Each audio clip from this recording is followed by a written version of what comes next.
Hello everyone, welcome back to my channel. আমি মিলন, তোমরা দেখছো জয়া মিলন ইউটিউব চ্যানেল। তো আজকে নতুন একটা ব্লগে সবাইকে স্বাগত। তো আজকে চলে এলাম, এই যে তোমাদের দিদিভাই দেখো ভাত চাপিয়েছে।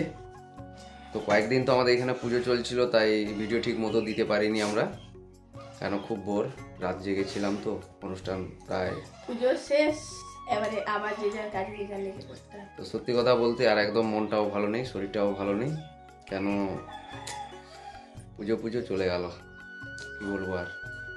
আর যদি থাকতো আরো অবস্থা খারাপ হয়ে। তো তোমাদের দিদিভাইকে দেখো কি করছে, রান্না বান্না করবো, অনেকটাই বেলা হয়ে গেছে। ভাত বসাবো, তোমরা একটা ফল দেখাবো, তোমরা কি চিনতে পারো কিনা দেখাবো। তো বন্ধুরা এই যে দেখো একটা নতুন ফল, তোমরা হয়তো আগে এই ফলটা দেখেছো কিনা জানি না, আমি অনেক দেখেছি ছোটোর সময়। বিয়ের পরে আর শ্বশুর বাড়ির এদিকে গাছটা নেই, দেখিনি আমি, কিন্তু আমার বাপের বাড়ির ওখানে প্রত্যেকের গাছ আছে। এই ফলগুলো একটা একটা 500-600 এরকম বড় বড়ও হয়, কিন্তু এটা সাইজটা একটু ছোট, যেহেতু এখন নতুন হয়েছে গাছটা। 500-600 কি গো, 1 কেজি সাইজেরও হয়? হ্যাঁ, অনেক বড় হয় এগুলো, কিন্তু এই যে প্রথম ভার প্রচুর হয়েছে তো তার জন্য ছোট সাইজটা হয়েছে, পরে পরে যখন হবে বড় বড় হবে। তো এই ফলটা কি নাম কেউ যদি জানো আমাকে কমেন্ট করে জানাবে। আমি কাউকে বলবো না এটার নাম কি, তোমরা যদি কেউ জানো আমাকে একটু কমেন্ট করে জানাবে। যদি না পারো কমেন্ট বক্সে কমেন্ট করে দিয়ে যাবে, আমি জানাবো কি নাম। ফলটা দারুণ খেতে, কিন্তু দারুণ প্রচুর মিষ্টি, এত সুন্দর। তোমাদের ফাটিয়ে আমি দেখাবো, দাঁড়া।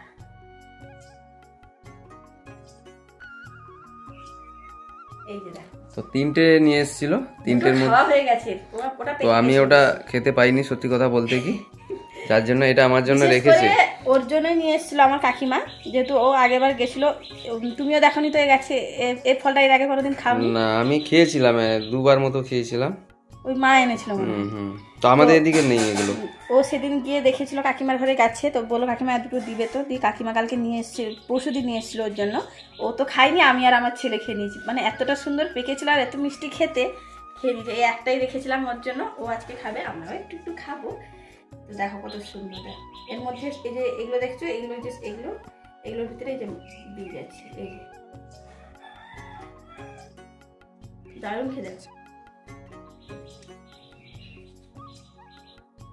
এই দেখো কালো কালো বীজ, এগুলো যদি যেখানে ফেলবে এখানে গাছ হয়ে যাবে। এগুলো আমাদের ওখানে যে বাড়ি হচ্ছে ওখানে ফেলবো, দিলে গাছ হবে, ফল হবে, খেতে দারুণ লাগে। আমাকে বেশ ভালো লাগে, আমরা ছোটোর সময় কত খেতাম এগুলো। পেকে গেলে নাহলে কাঁচাগুলো যখন একটু লাল লাল হয়ে আসবে তুলে নিয়ে আসবো, চাল ড্রামে ঢুকিয়ে দেবো, যে 2-3 দিন রাখার পর পেকে যেত। এটা দারুণ লাগে। ওই যে দেখো খাচ্ছি, ফলটা আমার জন্য ছিল।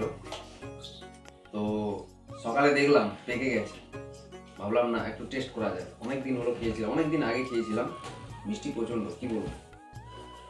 যে দুটো নিয়ে এসেছিল বেশি পাকা ছিল, এটা একটু কাঁচা ছিল, যার জন্য রেখে দিয়েছিলাম, পেকে গেছে।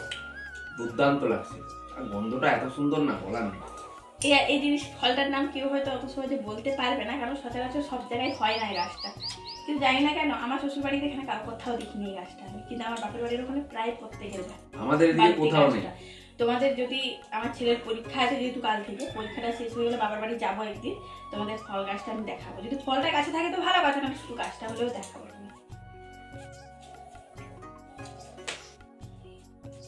হেভি মিষ্টি।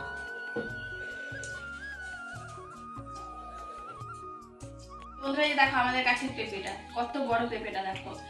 আরো কটা পেকে ছিল দুটোর মতো, ওটা পেটে পেটে পড়ে গেছে, এই জন্য একটা পেরে নিয়ে চলে এসেছি। এখনো পাকছে কিনা জানি না, হয়তো ভিতরে একটু লায়া হয়েছে, দেখো ব্যাপারটা হলুদ লাগছে দেখতে।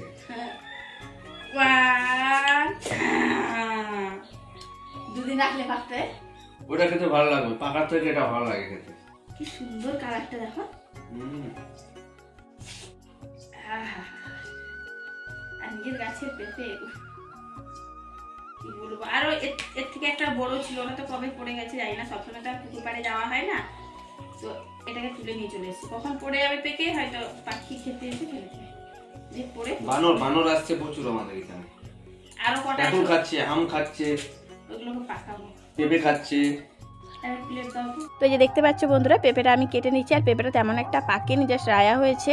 আর 2 দিন রাখলে হয়তো পেকে যেত, তো 2-3 দিন আগেই তুলে নিয়ে এসেছি পেঁপেটা, কারণ না তুলে নিয়ে এলে না হয়তো বানর খেয়ে নিত, না হলে হয়তো পেকে পড়ে গিয়ে নষ্ট হয়ে যেত। এর আগেও 2টো মতো নষ্ট হয়ে গেছিলো, তার জন্য তুলে নিয়ে চলে এসেছিলাম পেঁপেটাকে, তো বাড়িতে রেখে পাকিয়েছি।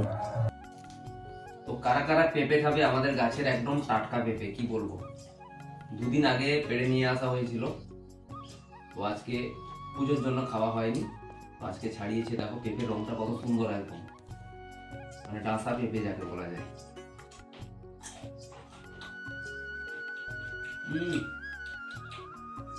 পাকা পেঁপে যেটা একদম পেকে যায় ওটা খেতে একরকম লাগে, আর এটা দেখো কড়াস কড়াস করছে, কি বলবো।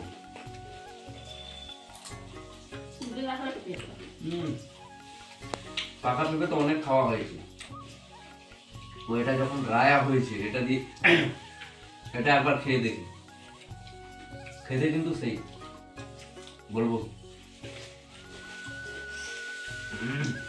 পেট ঠান্ডা থাকবে বন্ধুরা, কি বলবো। পেঁপে, টাটকা পেঁপে তো বাড়ির গাছে, তার স্বাদ আলাদা, আর এই টাটকা পেঁপে কিন্তু একদম পেট ঠান্ডা হবে।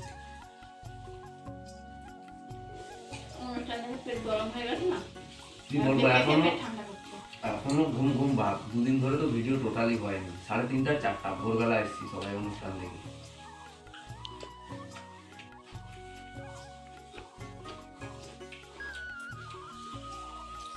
এ দেখো বন্ধুরা, পেঁপে টেপে খাওয়া কমপ্লিট হয়ে গেছে। আর তোমাদের যে নতুন ফলটা দেখালাম ওটাও খাওয়া হয়েছে, দারুণ খেতে, দুর্দান্ত মিষ্টি বলতেই পারো।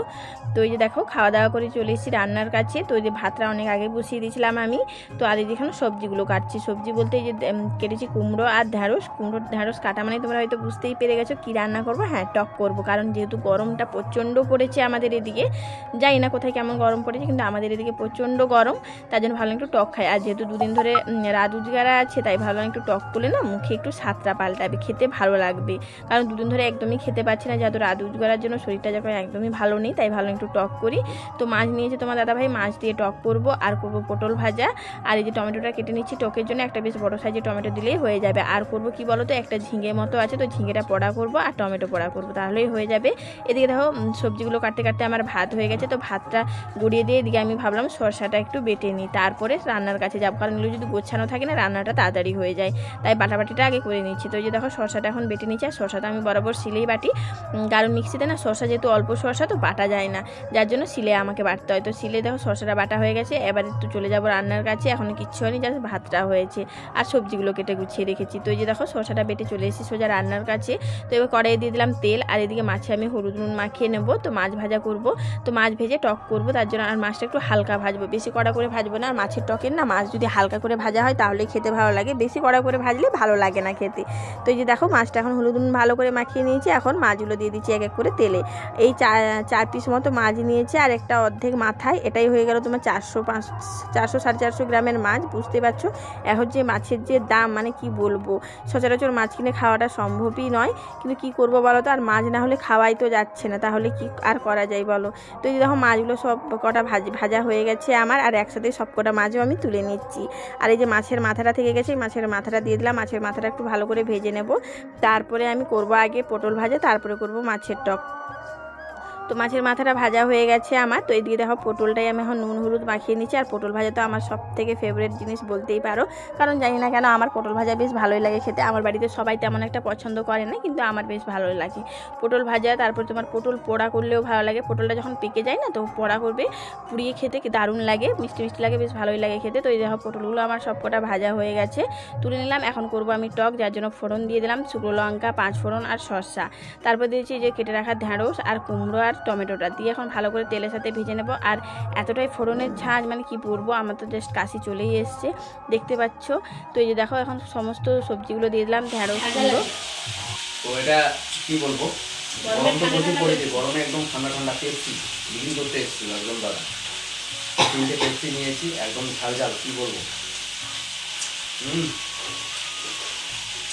তো এটা জিরুর মতো লাগে, ঝাল ঝাল একটু বেশি দেওয়া আছে, তুমি ঝাল খেতে ভালোবাসো না তাই। সত্যি জীবনটা পুরো ঠান্ডা হয়ে গেল।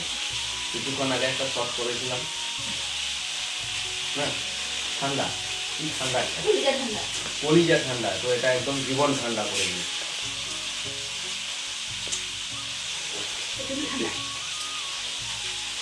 তো এই ধর রান্না করতে করতে আবার তার মাঝখানে তোমার দাদাভাই পেপসি নিয়ে এসেছিলো, তো পেপসি টেপসি খাওয়া হয়ে গেছে আমার। আর এদিকে দেখো এখন নুন হলুদ দিয়ে দিচ্ছি আমি, যেহেতু কুমড়া ঢ্যাঁড়সটা আমার ভাজা হয়ে গেছে, তো নুন হলুদটা দিয়ে একটু নেড়ে নেবা। কয়েকটা কাঁচা লঙ্কা দিলাম, 4-5টার মতো কাঁচা লঙ্কা দিলাম। আর যেহেতু টক মানে একটু নুনটা বেশি লাগে, তাই নুনটা একটু পরিমাণটা একটু বেশিই দিলাম। দিয়ে এখন ভালো করে ভেজে নিয়েছি। এবারে দিয়ে দেবো আমি সর্ষে বাটা, মানে বেটে রাখা সর্ষের জলটা। তো যেহেতু সর্ষেটা এখন জল দিয়ে দিচ্ছি, যেহেতু জলটা একটু কম হয়ে গেছে তার জন্য জলটা দিয়ে দিলাম। দিয়ে এখন দিয়ে দিচ্ছি আরও একটু জল লাগবে, যার জন্য একটু জল দিয়ে দেবো। যেহেতু টক মানে একটু জলটা একটু বেশি লাগে, তাহলে এই দেখো আমার জল দেওয়া কমপ্লিট হয়ে গেছে, ঝোলটা আমার ফুটেও এসছে। তো যখন দিয়ে দিচ্ছি ভেজে রাখা মাছগুলো, তো মাছগুলো দিয়ে একটু নেড়ে নেব, তারপরে নামানোর সময় একটু সর্ষের তেল দিয়ে নামিয়ে নেব। তো টকটা আমার পুরো কমপ্লিট। তো এই যে দেখো এখন টক দিয়ে দিচ্ছি বলতে পাতিলেবু, আমি তো প্রায় পাতিলেবু দিয়ে টক করি, তোমরা তো দেখেইছো।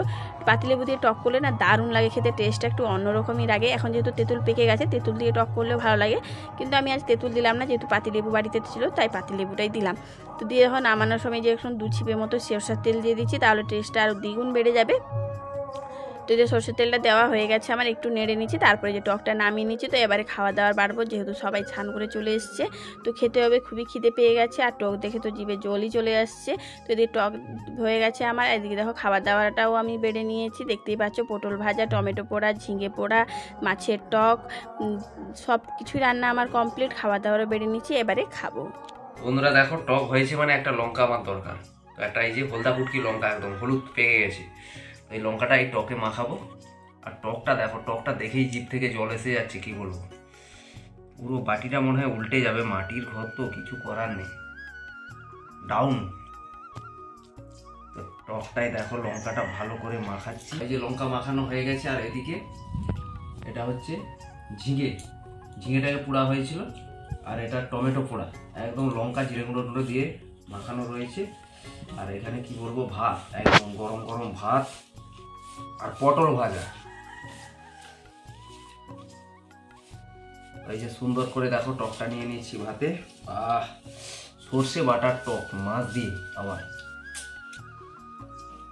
খাওয়া যাক এখন।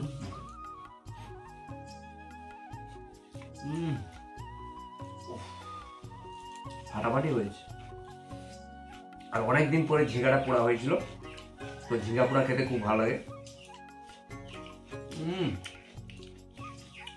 সুপার, কি বলবো। আর টকে তো একদম ঢেঁড়স আর কুমড়ো,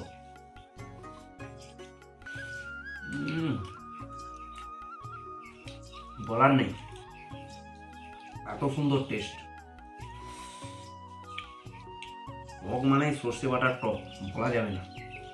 গরম পড়ে গেছে, আর কয়েকদিন তো উজগারা ছিলাম, তাই আজকে জমিয়ে খাওয়া হচ্ছে।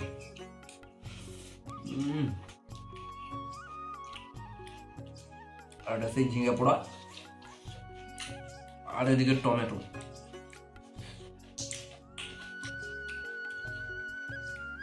বলার কি আছে বন্ধুরা, সত্যি এটা হচ্ছে সেই মাছ, সিলভার কাপ মাছ, গরিবের মাছ। গরিবের জিনিসের স্বাদ আছে সত্যি, বলার নেই। এখন আর গরিব নেই, সিলভার কাপ মাছের দামও অনেক, 200 টাকা কেজি। এটা প্রায় 2.5 কেজি ওজন ছিল সিলভার কাপটার, কাটা নিয়েছিলাম লেজা থাকতে। খাওয়া দাওয়া কমপ্লিট হয়ে গেছে। আর আমার মানে আমার তোমাদের দাদাভাইয়ের তো পছন্দ, টক খেতে খুবই পছন্দ, দেখতে পাচ্ছ খাওয়ার সময় বেশ আনন্দ নিয়ে খেয়েছে। আর বরদের পছন্দের খাবার দাওয়ার সবসময় রান্না করা উচিত, কেন বলো তো, আমরা যেহেতু গ্রামের বউ, তো বরদেরকে যদি হাতে না রাখি, হাতের মুঠোয়, তাহলে কখন ফসকে যাবে হাত থেকে, হয়তো খুঁজেই পাওয়া যাবে না। তার জন্য এখন যে যুগ এসছে, স্বামীদের সবসময় হাতের মুঠোই রাখতে হবে। বন্ধুরা যাচ্ছি দেখো বালতি নিয়ে, কোথায় যাচ্ছি বালতি নিয়ে, সেটা হচ্ছে আমাদের সেই ঘর যে হচ্ছে ওখানে। আমাদের দুজনের প্রত্যেকদিন ডিউটি সকাল বিকাল জল দিতে যাও, তাই বালতি নিয়ে বেরিয়ে পড়েছি বিকালবেলা জল দিতে যাবো। তো পুকুর থেকে জল তুলে দিতে হবে। ও বাড়ি হচ্ছে যে ওখানে ব্যান্ড ঢালাই হয়েছে, তো ওটা প্রায় 6-7 দিন হয়ে গেল, আর 2-4 দিন দিতে হবে। তো বিকেলবেলা দেখো এইদিকে ধানগুলো পেকে গেছে, তো এইগুলো কালকে গাড়ি ঢুকবে বলছে। তো এটা আমার দাদার জমি, জমিটায় জল নেই, জল শুকিয়ে দিয়েছে, এটা রোগ লেগেছিল। তো বন্ধুরা এই জমিটা তোমাদের একবার 1 মাস আগে ভিডিওতে আমি দেখিয়েছিলাম, তো এটাতে রোগটা বেশি পরিমাণে লেগেছিল, এই পাতাগুলো সব লাল হয়ে গেছিল। তো যাই হোক ওষুধ মেরে কিছুটা ঘুরিয়েছে, কিন্তু ওদিকে যে লাল দেখতে পাচ্ছ ওদিকে কিন্তু ধান শীষগুলো অনেকটাই শুকনো টাইপের হয়ে গেছে, মানে এতটা পুরুষ্টি ধান নেই।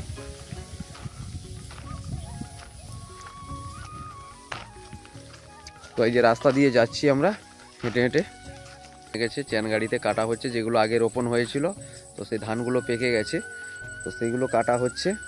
কালকে এখানে গাড়ি ঢুকবে বলছে, তো আমাদের কাটতে তো এখনও দেরি আছে, কেননা বোনা হয়েছিল তো আমাদের লেট আছে কাটতে, এখন আরও 15 দিন মতো যাবে। তো রোপণ যারা করেছে আগে ভাগে ওদের কাটা হচ্ছে আগে। এই যে দেখো চলে এসেছি জল দেওয়ার জন্য। তো কিছুটা আমি জল দিয়েছিলাম, তারপরে তোমার দাদাভাই যে জল দিচ্ছে, তো অর্ধেকটা মতো আমি জল তুলে দিয়েছিলাম, তো হাঁপিয়ে গেছি পুরো আমি। তো যেন তোমার দাদাভাইকে বললাম আমার দু বালতি মতো জল লাগবে, তাই তাকে বললাম যে তুমি একটু জলটা দাও, পুরো হাঁপিয়ে গেছি আমি। তো ততক্ষণ আমি একটু ভিডিও করে নিই। তো এই যে দেখো এদিকটা পুরোটা জল দেওয়া হয়ে গেছে। আর এই যে তোমাদের হয়তো তোমরা ভাববে, বুঝতে পারছো না যে মানে কীভাবে কীরকম ঘর করছি। তো তোমাদের বলি, এই যে এটা একটা রুম, এটা একটা দুটো রুম করেছি। আর এদিকে যে লম্বাটা দেখতে পাচ্ছ, এই যে এই লম্বাটা দেখতে পাচ্ছি, এটা পুরোটা বারান্দা করেছি। জাস্ট দুটো রুম আর একটা বারান্দা, জাস্ট এইটুকুই করেছি। আর বেশি বড় করার মতো সামর্থ্য আমাদের নেই, যতটুকু সামর্থ্য তার মধ্যেই রেখেছি। তো এদিকে দেখো জল নিয়ে আসে পুকুর থেকে, জাস্ট এই 2 বালতি ঢাললেই হয়ে যাবে। আর বাকি জলগুলো সব আমি তুলে দিয়েছি পুকুর থেকে, তখন তো আর ভিডিও করার নেই, যেহেতু আমি জল তুলে দিয়েছি, তোমার দাদাভাই জল দিচ্ছিল তাই কেউ ভিডিও করে দেয়নি। তো এদের জল টল দিয়ে চলে এসেছি সোজা, যেহেতু অনেকটাই দেরি হয়ে গেছে তাই ঘরটরগুলো ঝাঁট দিয়ে নিচ্ছি, যেহেতু ঘরগুলো ঝাঁট না দিয়েই গেছিলাম। তো ঘরটা দেখো ঝাঁট দেওয়া হয়ে গেছে আমার। এই যে দুয়ারটা এখন ভালো করে পরিষ্কার করে ঝাঁট দিয়ে নিচ্ছে। আর দুয়ারটা তো আমি সেদিন চেঁচে দিয়েছিলাম, যার জন্য ধর দুয়ারটা বেশ পরিষ্কার লাগছে, তাই না? আর এখন যেহেতু তোমার বসন্তকাল চলে এসেছে, তাই প্রচণ্ড বাতাস, যার জন্য দেখো এখন প্রত্যেকদিন বাইরে আমাদের প্রচণ্ড পাতা আসবে, যেহেতু ঘরের সামনে অনেকগুলো গাছপালা আছে, তো তাই প্রচণ্ড পাতা হয়, মানে বাইরে পুরো পাতা ভর্তি হয়ে যায়। তো প্রত্যেকদিন এই পাতাগুলো ঝাঁটাতে ঝাঁটাতে অবস্থা খারাপ হয়ে যায় আমাদের। তো যে দেখতে পাচ্ছ ঝাঁটাচ্ছি, প্রচণ্ড পাতা উড়ে এসছে। তো আজকের জন্য ভিডিওটা এই পর্যন্ত। যদি তোমাদের ভালো লাগে একটু লাইক করে দিও, বেশি বেশি করে আমার ভিডিওটা শেয়ার করো, আর কেমন হয়েছে কমেন্ট করে জানাতে একদমই ভুলবে না। আর যারা নতুন আছে প্লিজ চ্যানেলটাকে সাবস্ক্রাইব করে দিয়ে আমাদের পাশে থেকো। তো দেখা হচ্ছে নেক্সট ব্লগে। সবাই ভালো থাকবেন, সুস্থ থাকবেন, ধন্যবাদ।